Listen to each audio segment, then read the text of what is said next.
Share market, real estate या फिर कोई भी बिजनेस हो, अगर हमें किसी भी चीज में सफल होना है तो हमें सबसे महत्वपूर्ण चीज जो आनी चाहिए वो है एसेट और लायबिलिटी के बीच फर्क पता करना, यानी संपत्ति और दायित्व के बीच अंतर जानना और पहचानना।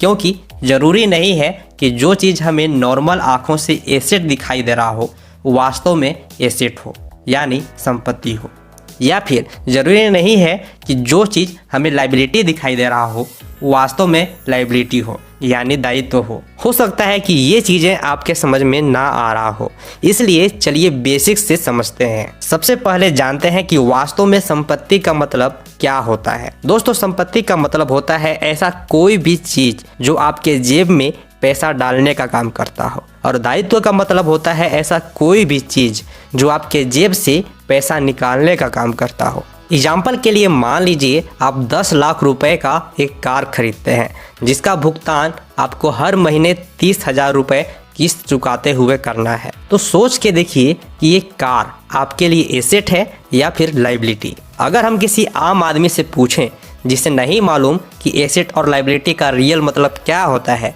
तो वह यही बोलेगा कि यह कार 10 लाख रुपए का संपत्ति है यानी एसेट है।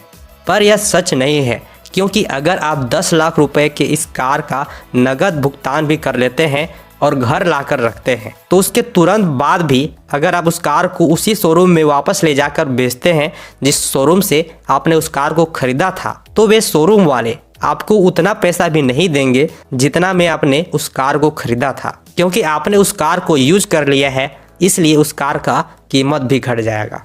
यानी यह कार आपके जेब से पैसा निकालने का काम कर रहा है, और इस स्थिति में यह आपके लिए दायित्व है यानी लायबिलिटी है।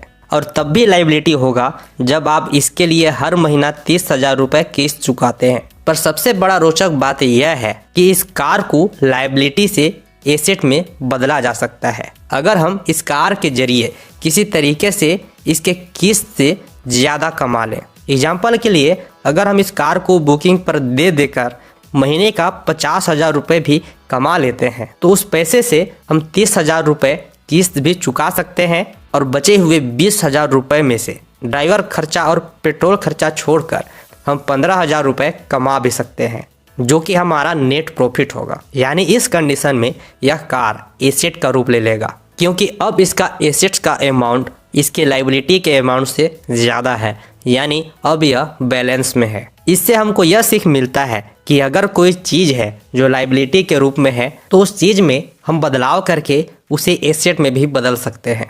हम इस कार के जगह में किसी कंपनी को, रियल एस्टेट को या फिर किसी बिजनेस को रख कर देख सकते हैं। कोई भी बुद्धिमान निवेशक किसी शेयर मार्केट में लिस्टेड कंपनी या रियल एस्टेट प्रॉपर्टी या किसी बिजनेस में सबसे पहले यही देखता है कि इस चीज़ में एसेट और लायबिलिटी बैलेंस में है या नहीं है। इस चीज़ को बिजनेस की भाषा में बैलेंस शीट देखना बोलते हैं।